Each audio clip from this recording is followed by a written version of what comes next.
Yeah.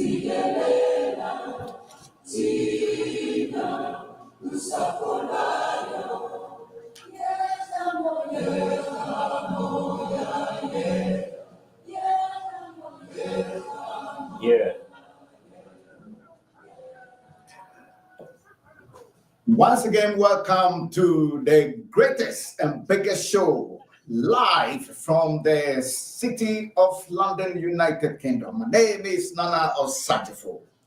This is Voice of London Television, and we're going to be discussing the just celebrated Ghana independence.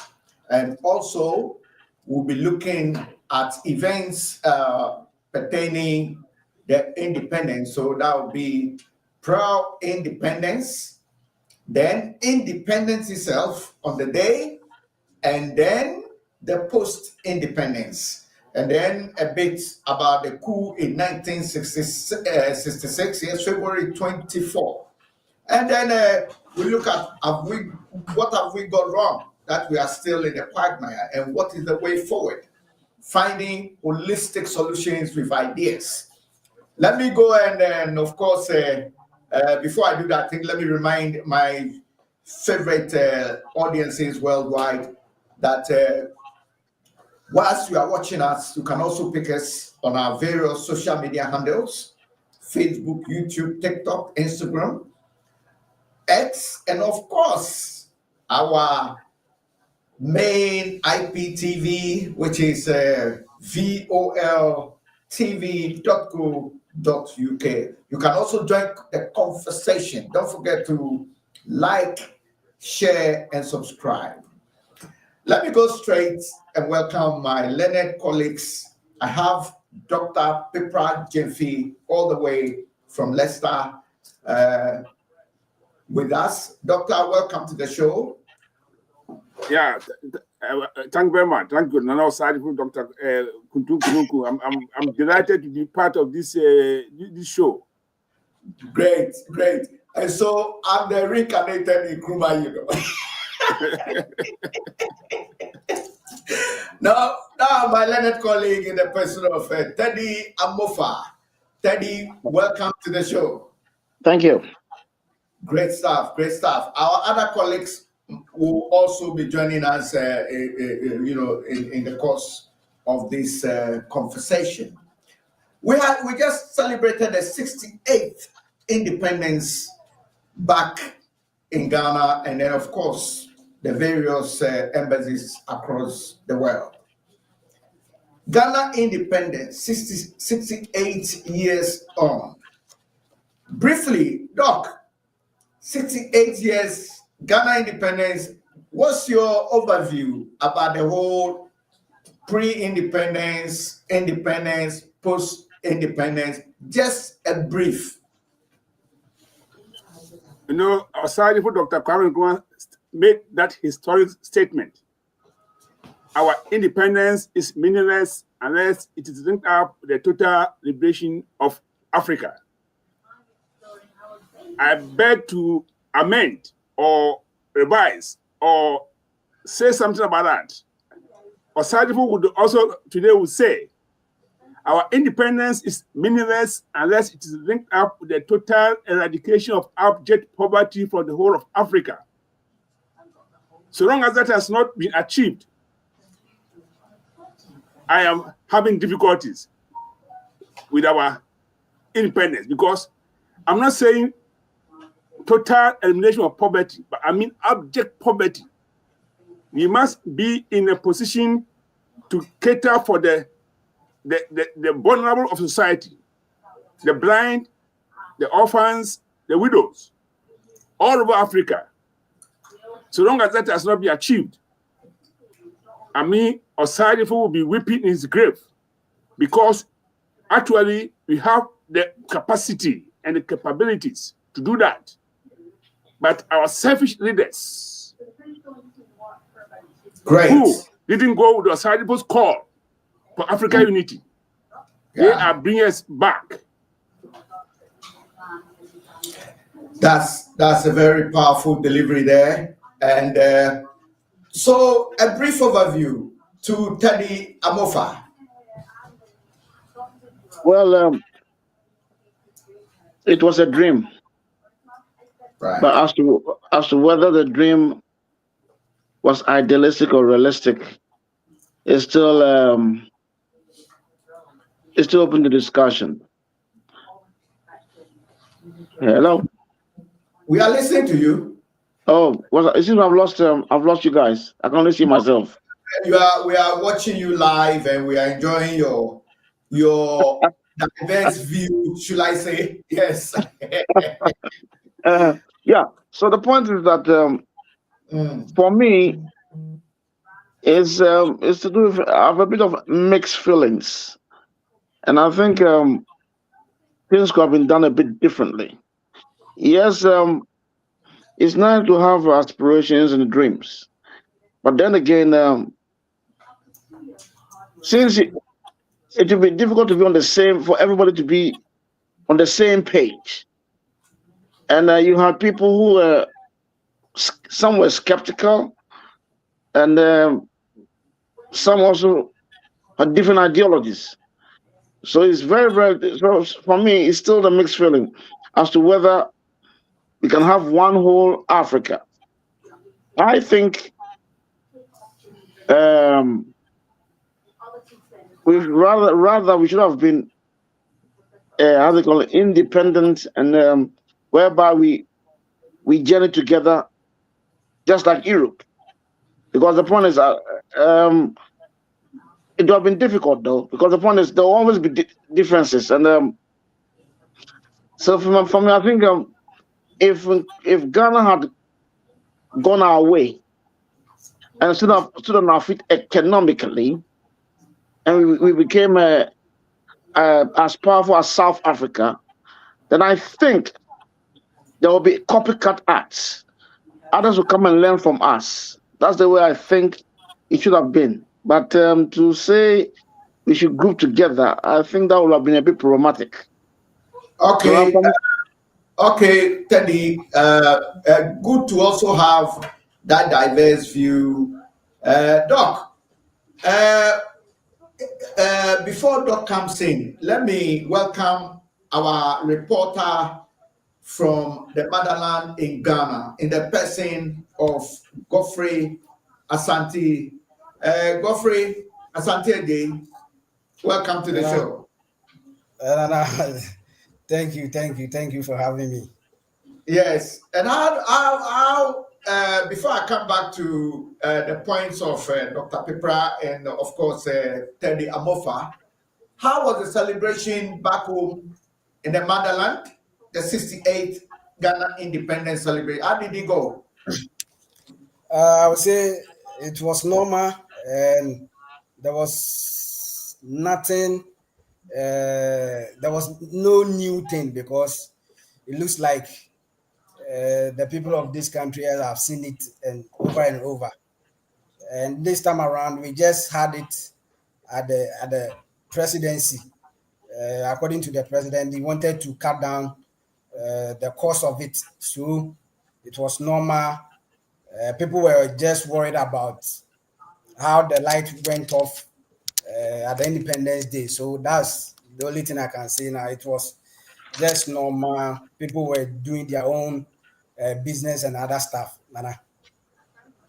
Okay, so um, we also saw, okay, that a lot of Ghanaians partook in cleaning the streets of Ghana, using the holidays to try and get the various cities and regions across Ghana. They really, really cleaned the streets, the gutters, and all that. And the presidency also, with that short celebration or ceremony, said he cut down costs of the normal celebrations to about 95%. So it means that the 5%, the 100%, and if he's able to use 5% and 95% of the money is saved for Ghana, that is it, what would you say to that? Isn't that a good cause in the right direction? Doc, let me come to you on that.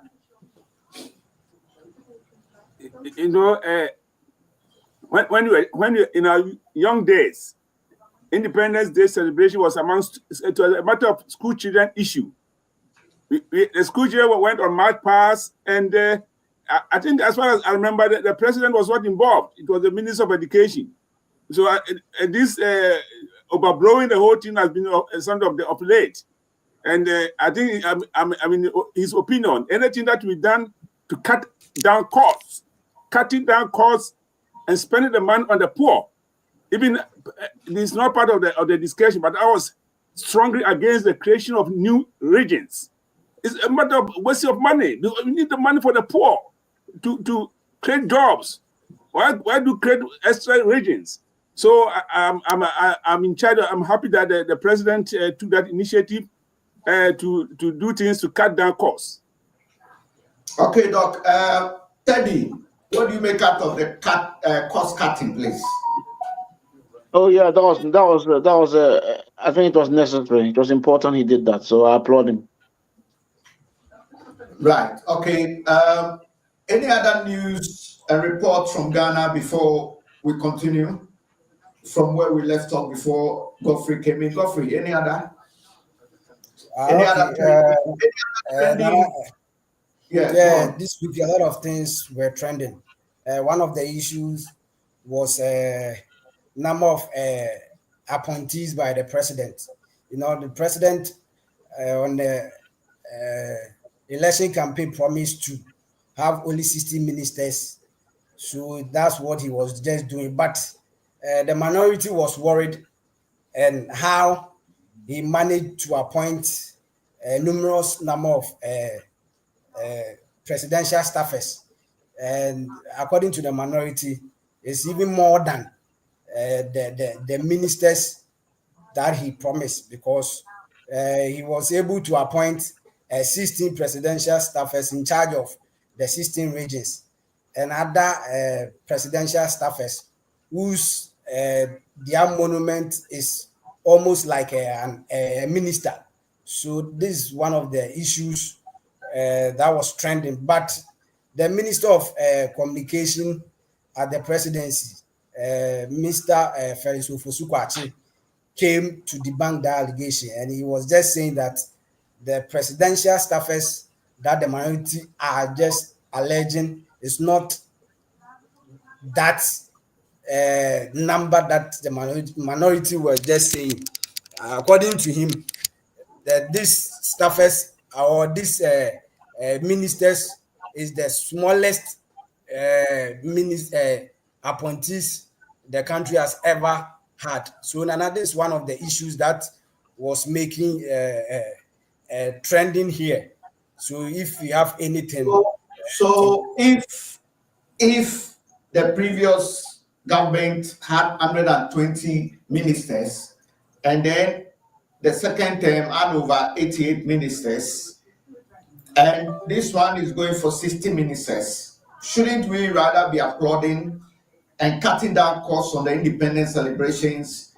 And also, I heard him say that ministers shouldn't be traveling first class and all that.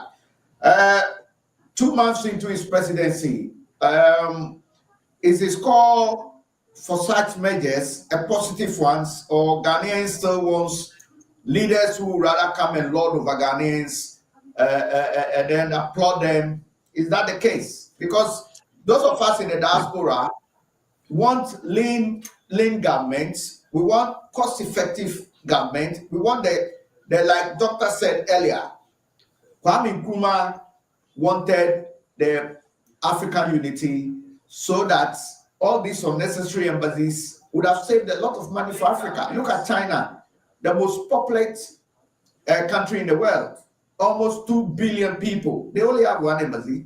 And the doctor also referred to the Security Council at the United Nations. They have a veto power. Africa has how many? Almost 54 to 55 countries, not a single veto power. So, reflecting on the 68th independence and being the first country in the Sub-Saharan Africa to get that independence, isn't Doc making a very relevant case for us to relook at the way we look at things instead of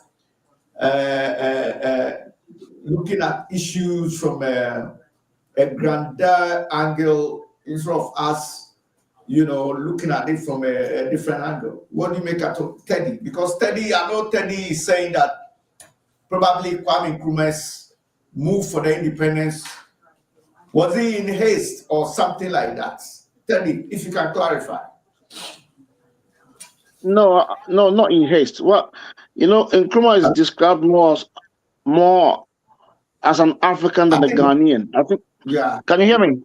I think Nkrumah was described more as an African than a Ghanaian, and I share that sentiment that if he had concentrated on Ghana, put Ghana on First. a strong economic footing, I believe that once we are up there, just like how Japan, China, and China and others and India, as they all started, then you have others who will also be looking up to them. For instance, when Britain adopted the Industrial Revolution, Europe also began to look up to them. So I think he should have adopted that path more, because once we became self-sufficient, other countries will also learn from us. In Africa, will learn from us. So we will be on the same, as the years go by, we'll be on the same equal footing. Then once we're on that footing, then the next stage is that African unity. But to lampoon all of us together from the word go, when we've all attained independence, when there was so much at stake in terms of poverty eradication, illiteracy, it would have been difficult. And other countries also have a different perceptions about their independence. So most Yeah. of them did not subscribe to. But Did not Teddy, subscribe. before Doc comes in, because Doc will be leaving us at 9 o'clock, so I Yeah. need to give you more time. Okay. But Doc, I'll let you come in. Let me just ask Teddy. So the American 50 states that America even was able to put together and create the United States of America was disingenuous in your mindset.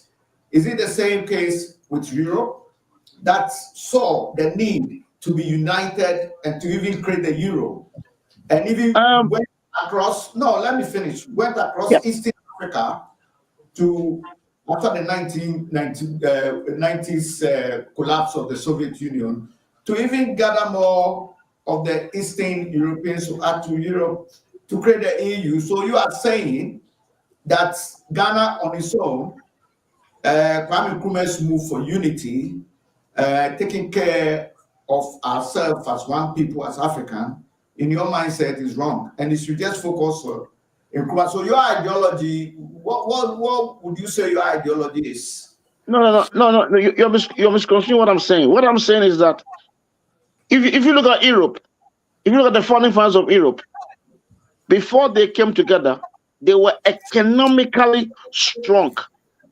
Economic is the issue. Economically strong. Oh, Economic. how can you say that? They weren't economically strong. Europe, Oh, after the second, no, they weren't. no, If no, you no. look, I'm saying before. no, Listen. you are making an economic point, and I want us to look at it. We are talking about facts here. Europe has been devastated, and we know because Yeah. they've been fighting wars. Most of the Yeah. world war, everything was fought in Europe. Yeah. Okay, from Yeah. Napoleon 1802 to 1815, we know the First World War. Yeah. Okay, then the Second Yeah. World War. In 1933, there was the collapse of the economic system in the whole of the Western world, which is a Yeah. fact. Yeah. So right after the war, Europe was devastated. They had to bring in the Marshall Plan and all those. I don't want to go into take more time, but I want to put it to you that it wasn't economically strong.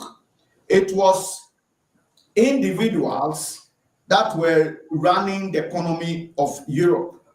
But Europe on its own wasn't strong. They wouldn't have gone for that Marshall Plan loan for Europe, then went for the MacArthur Plan for Japan, and the America itself, Franklin D. Roosevelt's plan to ease. They weren't rich when they went, and then went for the welfare states for all the European countries. And I'm of the view that Ghana and Africa need a similar concept to address the abject poverty many a million are facing. But let me go to Doc.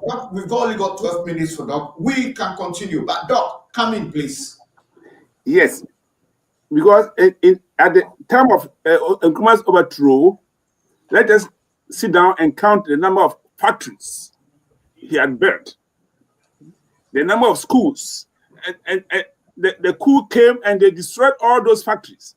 So, independent of the fact that he was trying to form African unity, he had not left Ghana. He was still building Ghana towards the part of industries. In my native village, there was the workers' brigade. They were farming. I mean, people were happy. We were growing crops. We were feeding ourselves. So that was, and he has built the factories, jute factory here and there, a glass factory, meat factory, every factory you can think about. And if you listen to his speech, the 1964 speech, I think he was talking about not that a type of confederation of states. Let's form our capital here, single currency, which was a very good idea, single army, single foreign policy, and so it was not like a confederation of states, which could have worked if they had listened to him. Now, today, we have 54 military armies in Africa. So the army of Ghana, what is our function? Are we going to fight Ivory Coast, Togo? You see, because the colonial powers left us the armies, we have formed our small armies. Today, the military of we are wasting money keeping our independent militaries. What we need is an African high command. Today, the most important enemy is terrorism, like Boko Haram. So if you have an African high command, where there's a terror attack, they all go and fight there. And then, because we have the African Union, of course, there's wars at the moment in Central Zaire and Rwanda, which is very unfortunate. But if African Union was working well, and you have that African High Command, then you could concentrate our efforts. We could save money. Instead of every country forming its army, standing army, and they are making coups, you could save money. And then the embassies, Ghana embassy, London, Nigeria, Uganda, you pay a lot of money, huge sums of money, for keeping our embassies. You see the point? So if you have gone with Nkrumah, you could have saved a lot of money and channeled the resources to fight poverty. That's a very, very good point. And I think sometimes I know that we have to be very constructive and be able to allow diverse views. But sometimes I also wonder why we cannot see the Pan-African ideals that could have solved the whole of Africa's problem. Because in the 60s, if the nuclear power in Ghana, which Kwame Nkrumah got the Soviets to be building for Ghana, that at Kwabenya, which I know is closer to where Godfrey is, Ghana and the rest of Africa would have been electrified. The whole Africa could have been electrified, and then we have water bodies across the whole of Africa. Okay, now Africa is weak because we have no defense.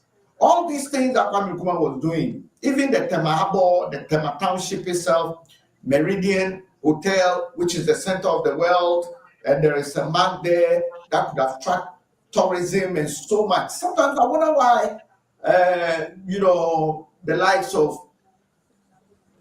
other people who, I don't know. Okay, let me ask this question. Doc, before you go, let me say to Teddy, the other alternative, which is the coup makers, who then ushered in Dankwa Buzia tradition, which is the Progress Party after the coup, to take over Ghana. And then later, Ghana underwent a lot of coup d'etats. And then we have the Fourth Republic. We've also got the NPP that have come into power twice. So why hasn't, because they have alternative view to Kwame Nkrumah.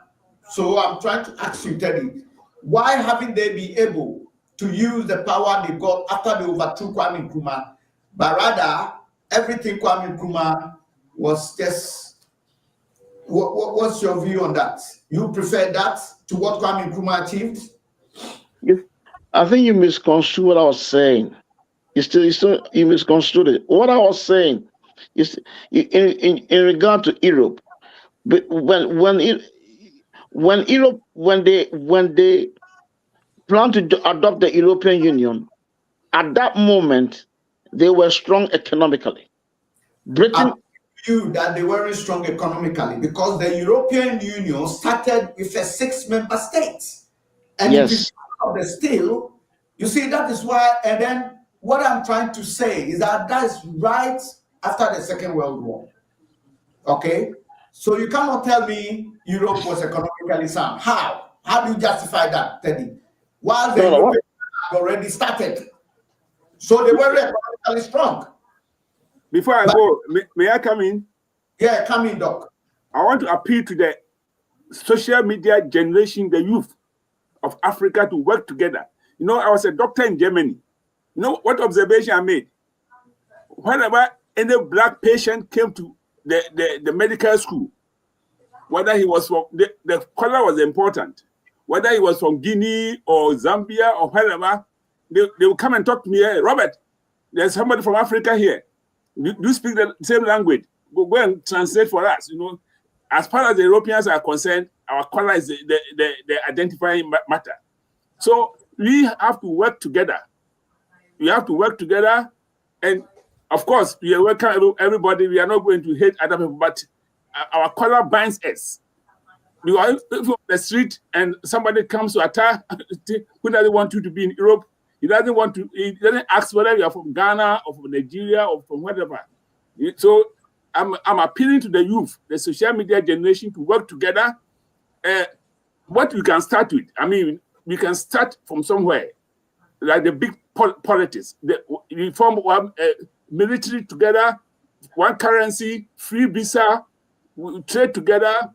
Then we send students to go for exchange visits to families all over Africa, so that we develop that sort of unity among ourselves, and we move forward. We are not saying, I don't think if me alone tomorrow, let's be one Africa. We have to work together. The aim is to eradicate poverty, and that is what we can do if we work together. Okay, yeah, Teddy. Let me Can I ask a question, please? Yeah, do you think if Kwame Nkrumah had concentrated on Ghana, give us say 10, 15 years of Ghana, don't you think Ghana would have been developed to the extent that now, once Ghana was on her feet economically and stronger, we will be in a position to also do as America did, try to probably give aid and all those things to other African countries. Don't you think that is the way I think if we had done it from that angle? I'm not cutting, I'm only interjecting. I think you are getting it muddled a bit. You mentioned America.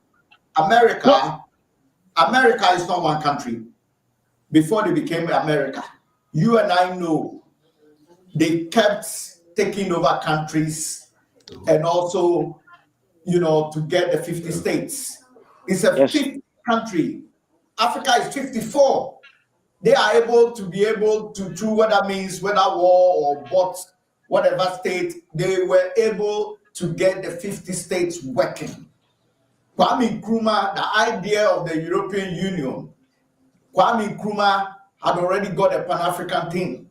And you know very well that Ghana should be on its own, devoid of everybody else, be rich, and then start. How does that work in economics? The bigger the markets, the bigger sustainability and the bigger profit you can make. Look at China. When the COVID came, the Chinese financial minister was asked, COVID is going to affect your economy and you're going to collapse. He said, we don't need the outside world. Our economy sustains us. Whatever we put out there outside China is a bonus for the Chinese economy. Ghana, how many were, 5 million independence, the economy of Ghana? Kwame Nkrumah, your point you are making, really, I find it hard to contemplate. Nana, can I come in? Yeah, go on. It looks like maybe you are not getting Teddy. What Teddy is trying to put up is that Kwame Nkrumah should have, first of all, he's not against Kwame Nkrumah uniting Africa, but he's just saying that Kwame Nkrumah should have, first of all, concentrate on Ghana so that Ghana can be great in terms of economic and other. But he didn't fail. Nkrumah did not fail. He was overthrown by the CIA. At the time, he was overthrown. Ghana was making progress. He has signed the path. He was overthrown by the CIA. Because Kwame Nkrumah, please, can I come in? Nana, let me finish my submission. No, I know, I'll let you finish. But what I'm saying is, what is your view? My view, that's what I'm saying. Because so your view is the same view of Teddy. It's not the same view of it's not the same view of Teddy, but I'm just trying to no, you don't have to explain Teddy's view to me. Okay, Nana, let me finish. Nana, let me finish. You get what I'm saying. No. Was over. Nana, listen. Humphrey, you are a reporter. You also have a mind of your own and your own opinion. That's what I'm trying to put up, but you are not listening to me. Teddy has his opinion. That's what I'm saying. Teddy is not a Pan-Africanist. It's not. He has his own opinion. What is your opinion? My opinion is that Kwame Nkrumah was overthrown because he was not concentrate on Ghana, and the people who overthrown Kwame Nkrumah realized that his attention and everything not on Ghana. That's why they were able to overthrow him. If Kwame Nkrumah was concentrate only on Ghana, he was strong building Ghana, I think he was not going to overthrow. But no. It was CIA gave the money to overthrow him. Yeah, CIA. Coming because this is so sad. Muammar Gaddafi was overthrown. No. So Godfrey, are you saying you are not aware of geopolitics and the CIA and how they don't want Ghana and Africa to succeed? Let's give Doctor be going. Let me speak to Doctor. Doctor, you go on. Yes. So if tomorrow we are going to form Africa, I'll be happy to be one of them. And because it's a matter of economics, it is the small countries, we cannot move forward. The economy is so small. It's a matter of economics. Because it's too expensive to keep these 54 countries sending our embassies. 54 go to New York to hire accommodations to keep a very expensive New York. So all the money that we get, we spend just maintaining our government system. While people are at Sodom and Gomorrah, they don't have anywhere to sleep. They don't education, health, nothing is happening. No welfare state. The blind people, they are left alone. They're orphans. So let's sit down and think big. Think big. Let's think how to save money to spend on the poor. And you can only do that if you come together. They are thinking of 2063. 2060, so long, 63 years from here. Why you cannot do something straight away? You have to work together. I understand what Doctor is saying. That's what Teddy was trying to put up. That you can't rule people whilst they are not united, and you have to be united before. That's why America will tell you that united. You see, but what I was just trying to before your economy or your economic you become you economic. And Godfrey, how did America become 50 countries? You know, every state in America is a country. Do you know that? Yeah, Yes Nana, or no? and Nana, you see, Nana, No. I'm asking you a simple question. I'm Nana, saying, yes, true, but they didn't no, decide let to me, just I'll wake let up you one come. day and I'll let you come. America, with the 50 Nana want countries us they to talk. have, it's about 400 million. That's a big economic, a big consumer market. Okay? There are 50 countries. Of course, they are under one presidency, so they've created the American states. So every state has its own governor. Come to Europe, they've created the opposite of that, where every country has its own president, okay? And then they have the European Commissioner and all that. Kwame Nkrumah was putting Africa together, okay? Whilst Ghana was already progressing to the stage that without the unity of the rest of Africa, Ghana can collapse anytime. Why do you think they did the coup against Kwame Nkrumah? What was the coup against? You just said that the coup was against because Kwame Nkrumah was. I didn't see any good excuse in there. So united we stand. We started before with the Pan-Africanism. We'll have about 1.5 consumer markets. Nana, can I ask you? Nana, can I ask you a question? Nana, can I ask you a question? Can I leave? Yeah. Your time is up, Yeah, my time is up. So then it was nice. Thank you very much. And long live Africa. Let us work together and work together, move Africa forward, and solve the poverty, the abject poverty. The independence of Africa is meaningless unless it is linked up with the total eradication of abject poverty from the whole of Africa. Yeah.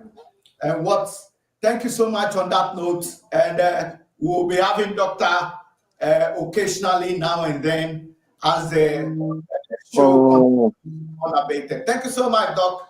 Okay, welcome. Bye-bye. Okay, yes. So now let's talk about the two diverse views, yeah? You are for just Ghana before Africa, okay? Whilst Ghana's development was so fast, Kwame Nkrumah believes in getting Africa together so that we become a massive force like the others have done. So go on. Yeah, Nana, I just want to ask you a question. Is UK part of European Union? But didn't the UK just leave the EU, or you forgot? I'm just asking a question that is UK part of European Union?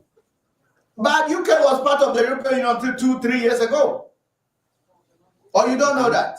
I mean now is UK part of European Union? Well, they decided to leave, and do you see what is happening to the UK market? The Brexit effect? Are you aware of what is happening to the UK market and the Brexit effects? What is it happening? Come again? What is happening? Okay, the economy is in tatters. That's for a fact. So you need to cross-check. And so when by UK economy is far better than any economic country in Africa. I said the UK economy is far better than any African country here. Well, you see, if you want to go into in terms of the economics, the controllers of the money system and all that, that's a different talk show. Trust me. You see, that is why I'm saying that the world and the geopolitics that we do is not just from just a face value. You understand? It's not just from a face value. Kwame Nkrumah understood deeper and knew what to do to make Africa, Ghana and Africa, stand on its feet. Why do you think Ghana continues to borrow money? Why? If we own the central bank and we own the money system, Why can't we just print money and pay off all our debt? Tell me. But the whole problem was that those people that he was trying to convince so that Africa can come as one people were not ready. That's why people were believe that he should have concentrate on Ghana first, making Ghana strong, and before moving to other African countries, because those African countries, Nana, please let me finish. Those African countries will rather look to see, yes, indeed, Ghana is what driving. So let's come together so that you can be united and you can be one as an African continent, so that we can be economic sound and other stuff. But because he was not concentrating on Africa, the people were not seeing his visions. That's why Teddy was just saying.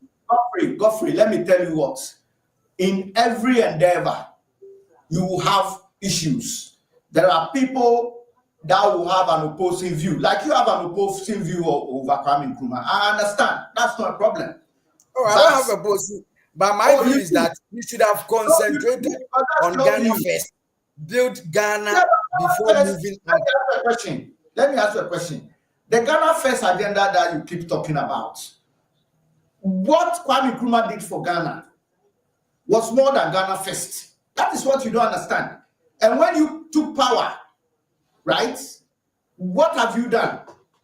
Can anything that you have done match what Kwame Nkrumah did? And why was Kwame Nkrumah named the Millennium Man of the Year? Tell me. All these statesmen, and you are claiming Kwame Nkrumah, the others, there were so many that agreed with him. But in everything that you are doing, in every union, you always get opposition. It's normal. You understand? So we should be careful when we try to drive Africa forward, Ghana and Africa forward, to try and get our economy and try and control our own resources. Look, most of African resources is not controlled by Africa. And are we happy? And I mean, the opposing views that have come to power haven't been able to do anything. What have they done to secure our resources and make Africa better? None. Or make Ghana better?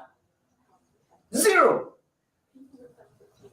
So we need to go back to the drawing board, call spade a spade, and get the real truth, because anything you want to do on this earth, you always get an opposition. So if Nkrumah had an opposition from the Pan-Africanism, so what?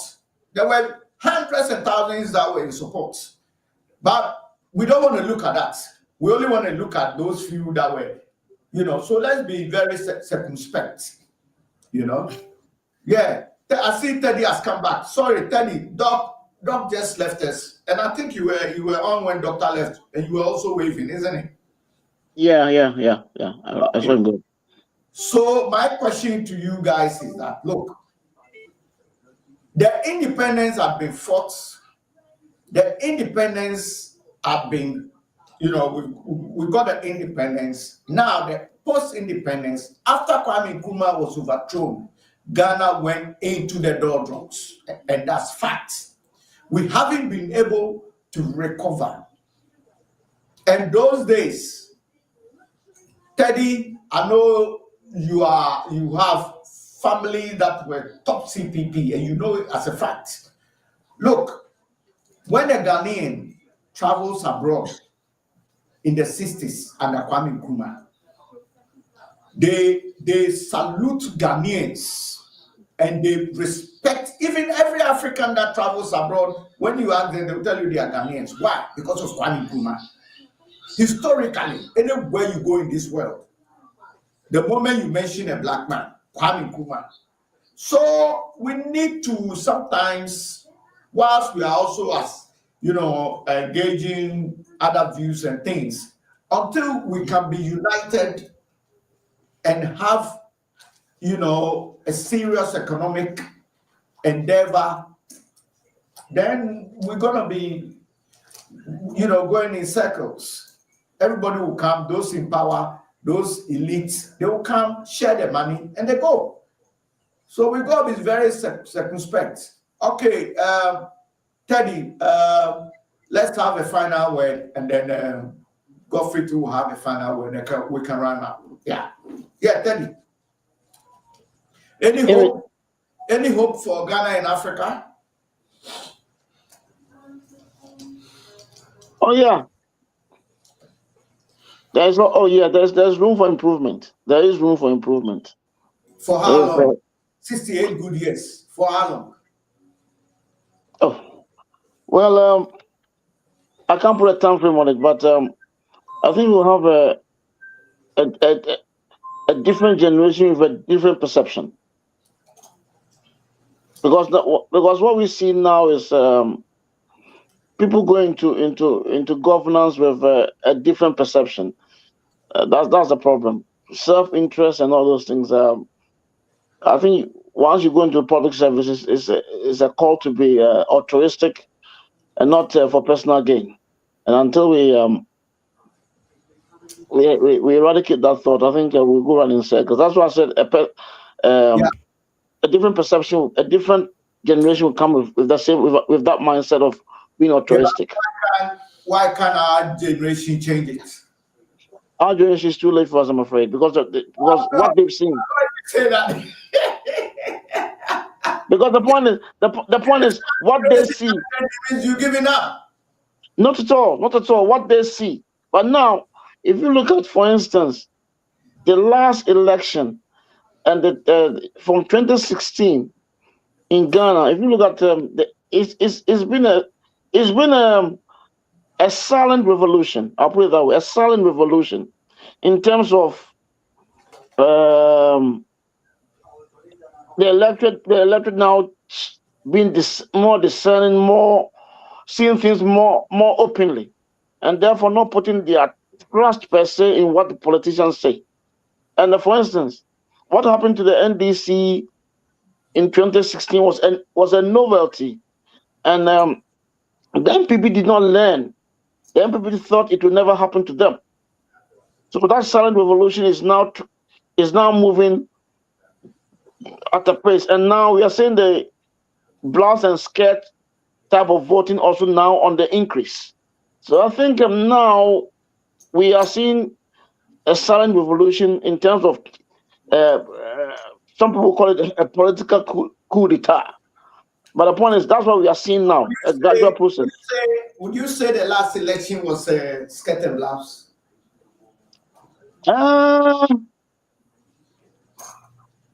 It was more. It was more pronounced. It was more pronounced in 2020, but it changed again. It was rather a vote apathy. The then government, then government party followers didn't vote because they realized they couldn't perform. So it was rather a vote apathy.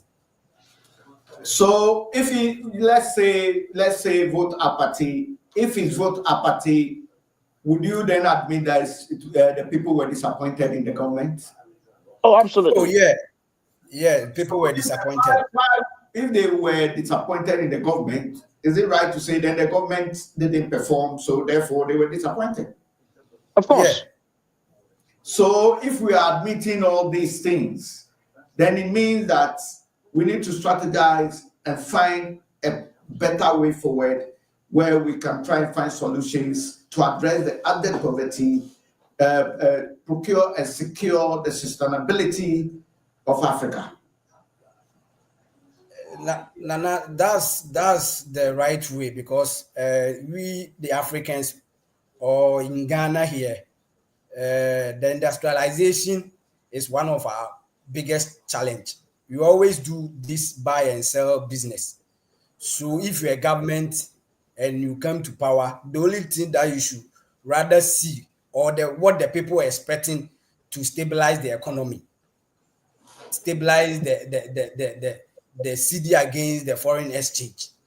And this one of the worst, or this one of the problem then government was facing, from 4 cities to 15 points, is it 75, when they were living in power. That's the reason why they were voted. They didn't voted against the MPP because they couldn't perform in what we call the road infrastructure or these kind of things, but they voted against them because the economy was bad and people were not, finding ways and means. So that's why that's what I would say, that if we're a government or you are a president here, the only what you can do is to find a ways on how to stabilize the economy, and I think the people will be okay.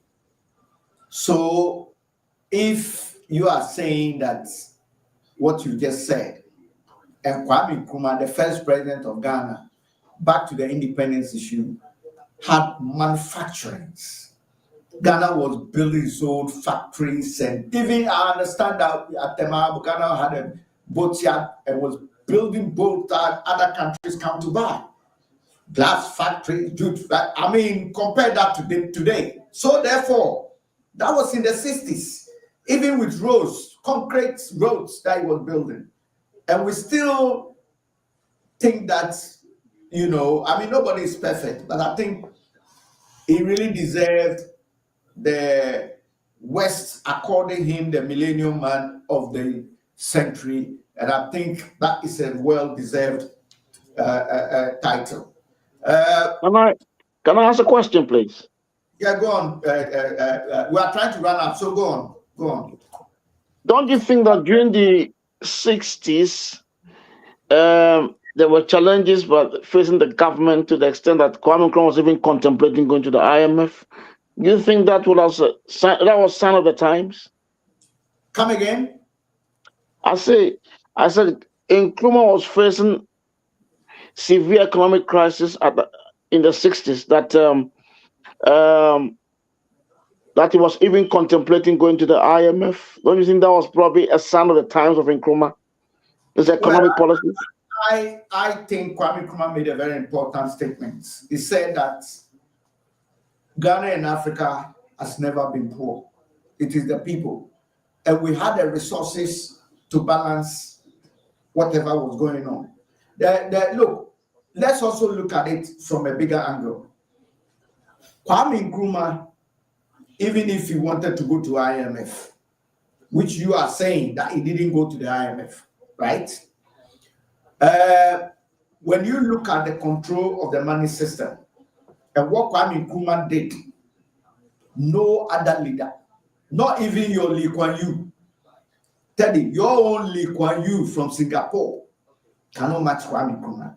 Because Kwame Nkrumah, like Godfrey was rightly saying, that Ghana's economy is buy and sell, and the service sector. Okay? The manufacturing base was overwhelming, from matches, jute factory, bags, ties. I mean, Kwame Nkrumah is just amazing. And I continue to say that the West recognized him and accorded him the Millennium Man. So that's enough. As for diverse opinions, you always have it in every system. You always have it. So for me, I think we need to applaud him. It's not perfect. There will be excesses, like there will be excesses in any other government. But after Nkrumah, look at the records. After Nkrumah, look at the records. So we cannot justify and try and crucify Nkrumah the way sometimes we tend to. I'm not saying you guys, I'm just making a general statement, So you guys have done very well, and we want to thank Dr.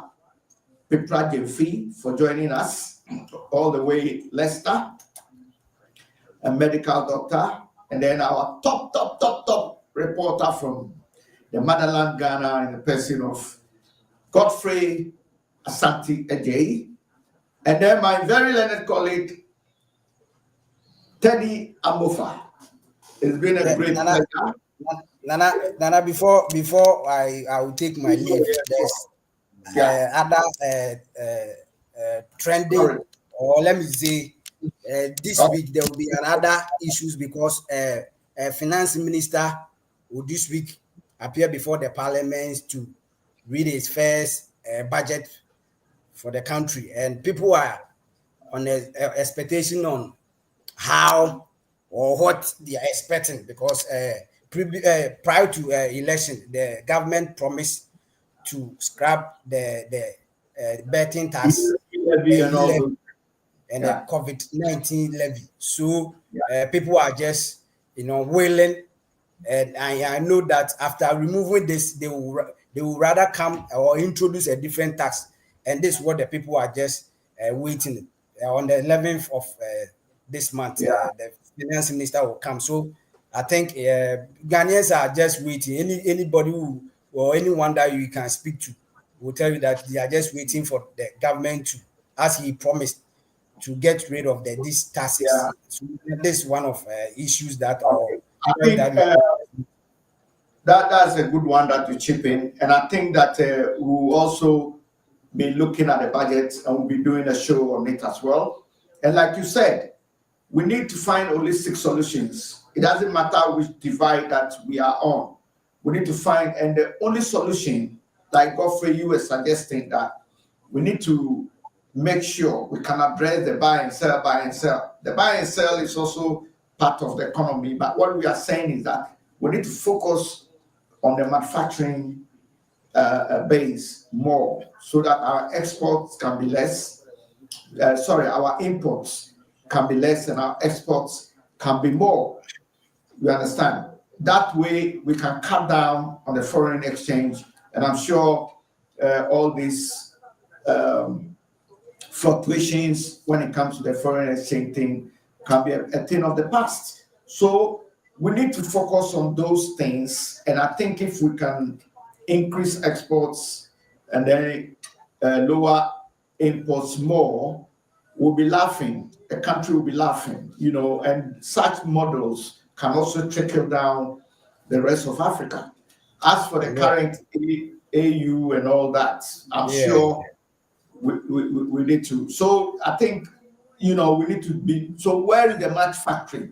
We need to revisit it. Why is it not functioning? We need to put pressure on the government, get it functioning. If Kwame Nkrumah can do it, we in the 21st century should be able to do it. What about the meat factory? What was going on there? What about this? That way, why should the government take taxpayers' money and go and then import things that can be done in the motherland? Come on. And that can address a lot of the youth unemployment and so many things.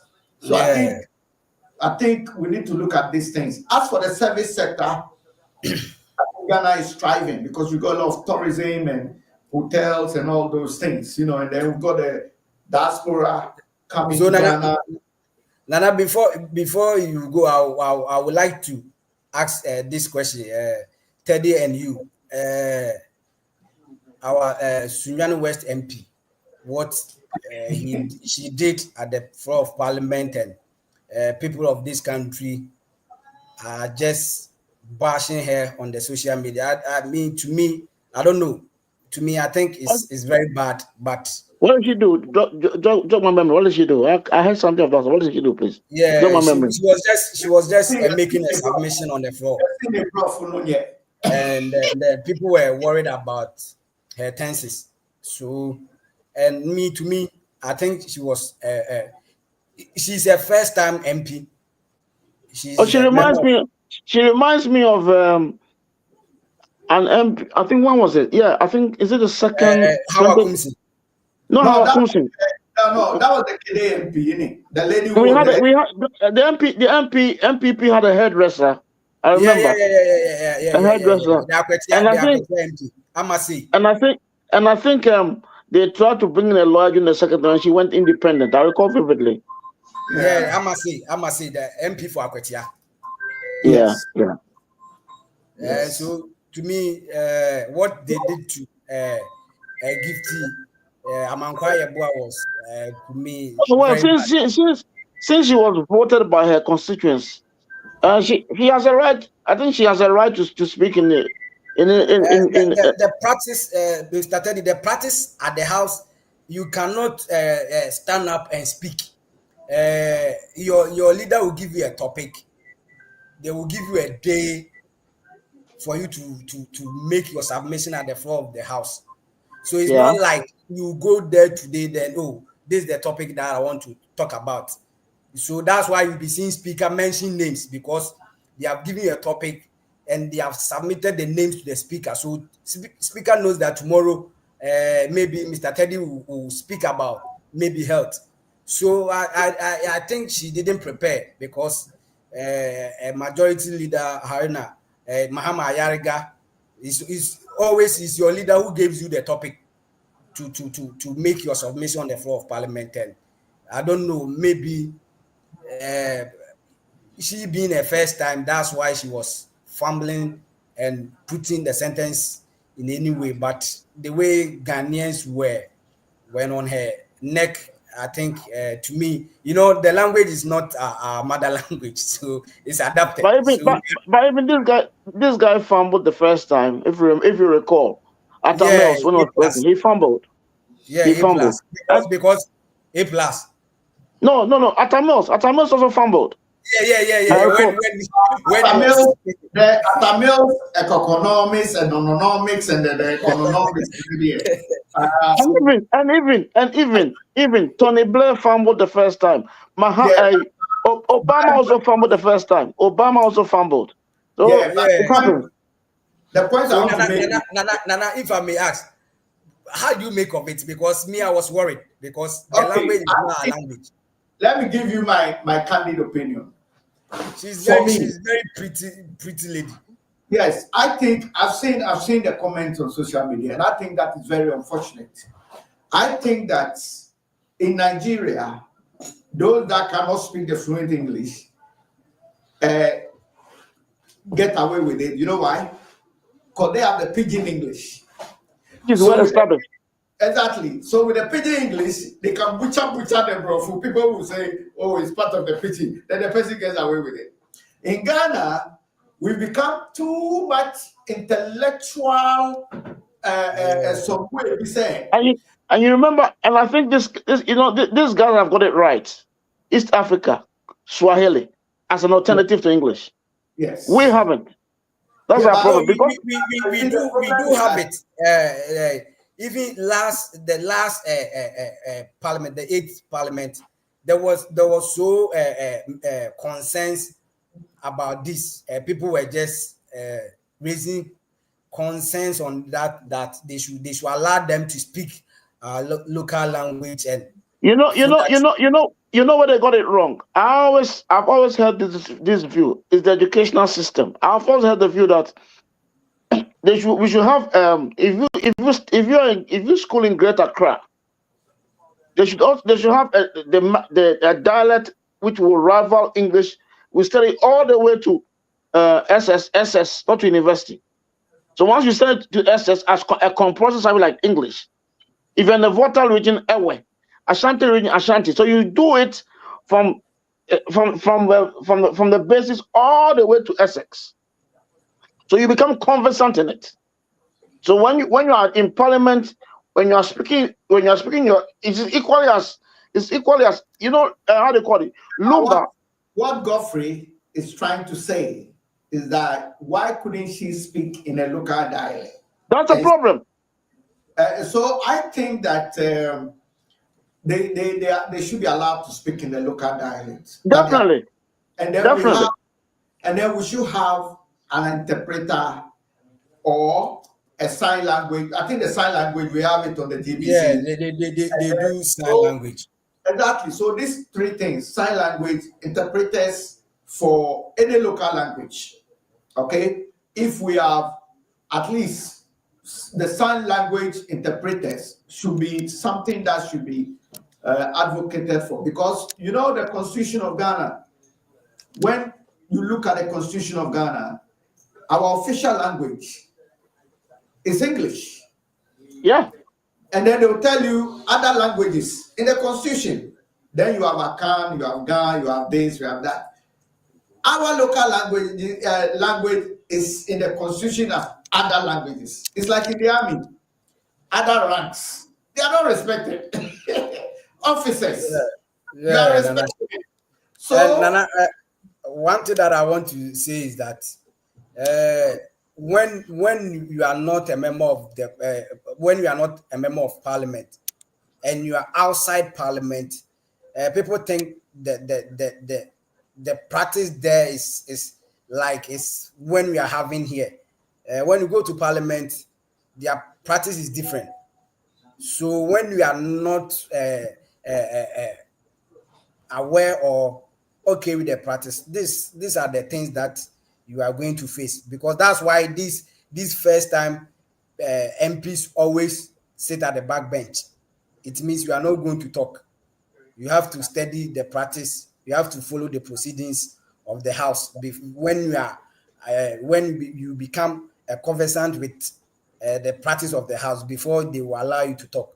But this most of these NDC members, the lady, she's an NDC member, NDC parliamentary member of Sunyani West, and because most of these MPs are now ministers of state, and they are not, they don't come to the house frequently. That's why the leadership of the majority decided to give her a topic to talk about, and she I found think herself. So I think I still believe that Godfrey and Teddy. I still believe that any member of parliament should be allowed to speak in any language that he or she feels like more comfortable with. I'm sure there are majority of the educated ones who can showcase their English lingua and proficiency. So those who cannot shouldn't be faulted, should be allowed. Because even in the constitution, English is the official language. Other languages is still mentioned in the constitution. So I think they need to find extra money in the budget to cater for interpreters that needs to be employed there permanently as full time.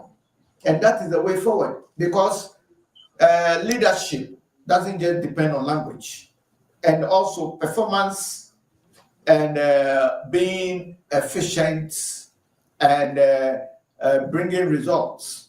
It's not just about English or French. So I think we need to, because Ghana will yeah, tend to look at education as if yeah. it is the, you know what I But mean? yeah, but I'm just hoping that she'll be given another chance to speak. Maybe she'll be better than what she did the last time. Because I realized, to me watching, I realized she didn't prepare. Yeah, she should have.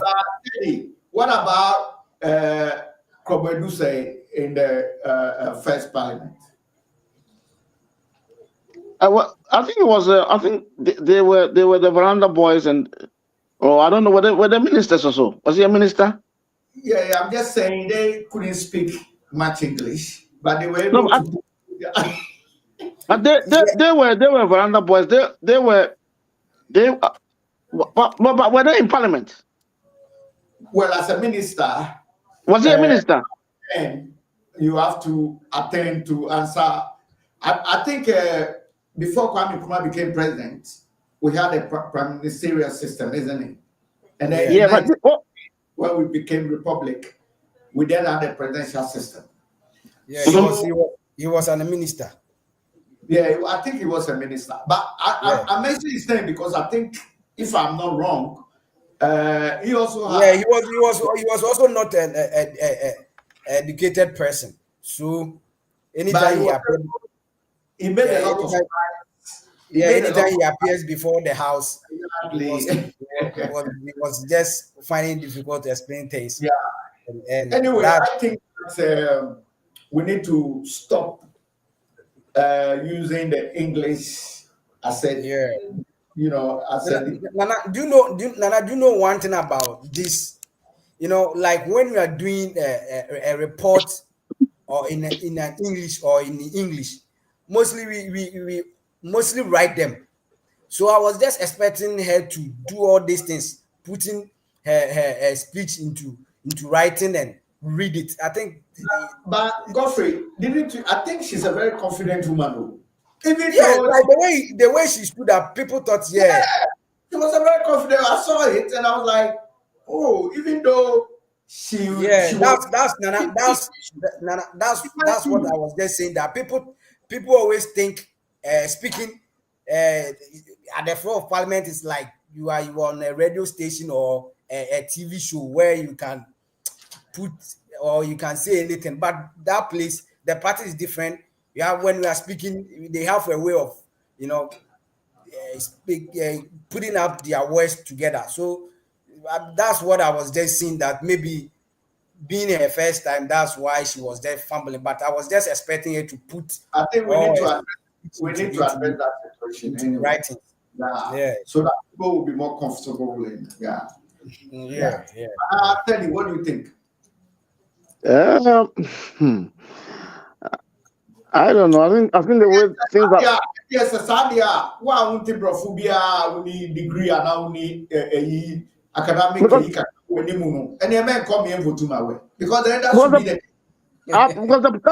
that's my point. That's my point. I think the party should also support them because they leave them on the lynch. That's the problem. They are left on the lynch to be on their own because in the constituency they're able to canvass support and all those things in the local dialect, and they do it efficiently. So when they come to parliament, such people need to be protected. They don't live. If you leave them on if you are protected and you are supposed to deliver. No, I think the point is they should be allowed to speak the local language. They should be allowed to. No, what Teddy is saying is that they must be ushered in a gradual process. You see, Teddy is talking about gatekeeping and all. I understand all that. My point is that let's call spade a spade. Yeah, I can for this is a language I'll be comfortable in.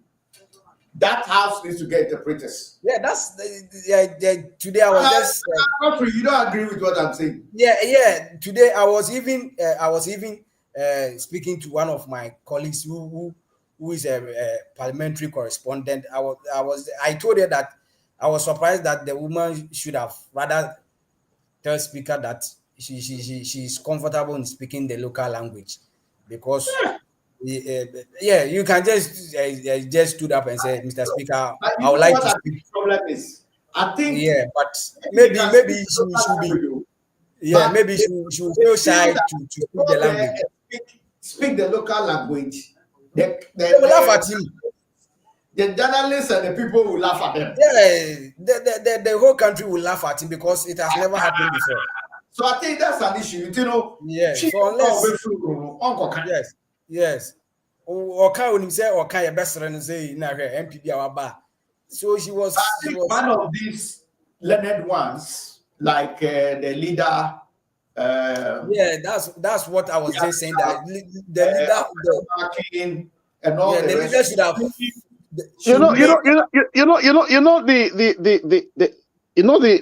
If this guy had been a parliamentarian, I think he would have broken the ice. I've never seen him being interviewed and he's speaking. Sir John, he's a lawyer, but everywhere he goes, so if he had been a parliamentarian, whereby they know he's a lawyer, well conversant in English, having lived abroad, and speaking in Cree, I think that would have helped. Yeah. I think that's the way forward.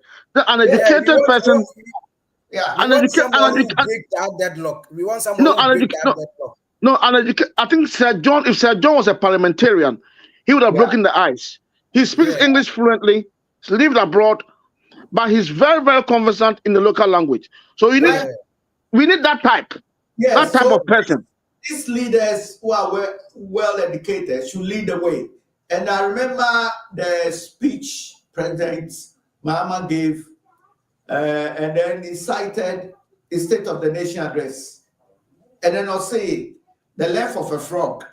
A friend saying, Apotrua. Yes. You understand? Why didn't he say that in English? So I think we need to encourage our people to speak. No.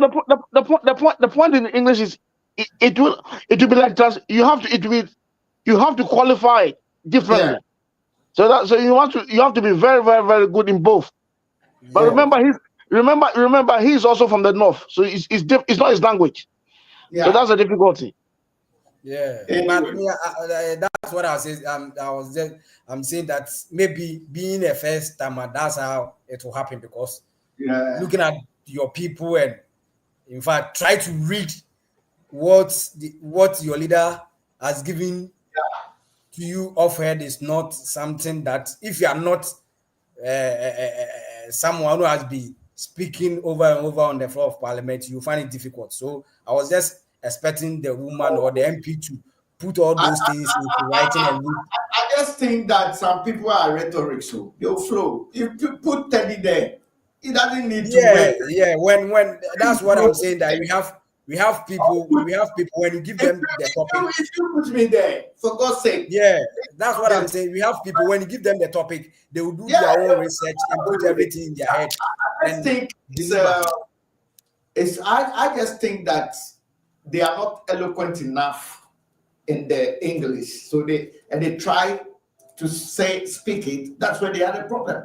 So if I was them, I'll have clarify with the speaker if it is all right to speak in the local language. Yeah, that's what I was just expecting her to do. So that if that can be done, they'll have an alternative interpreter there.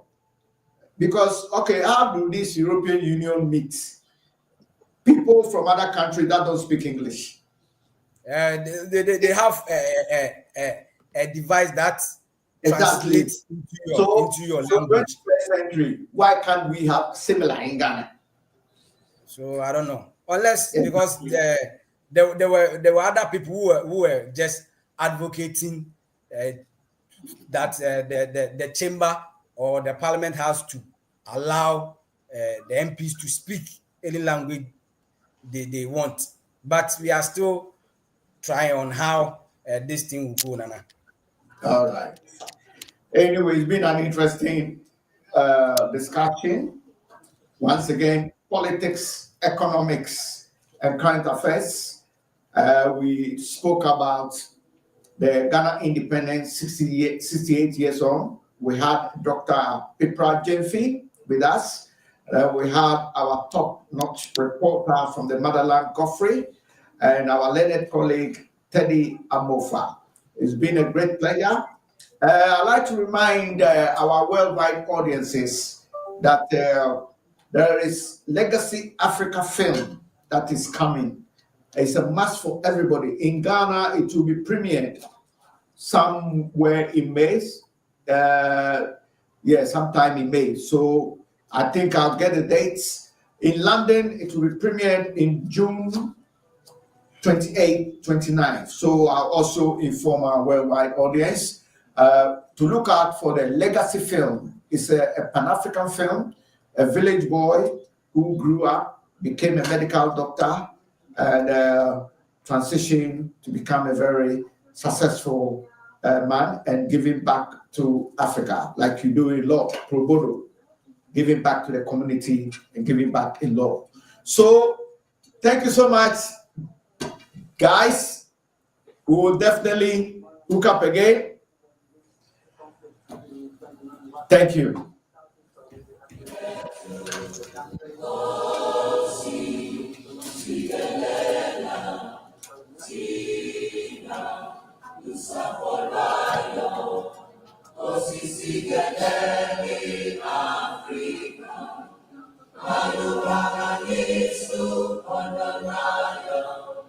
Iwali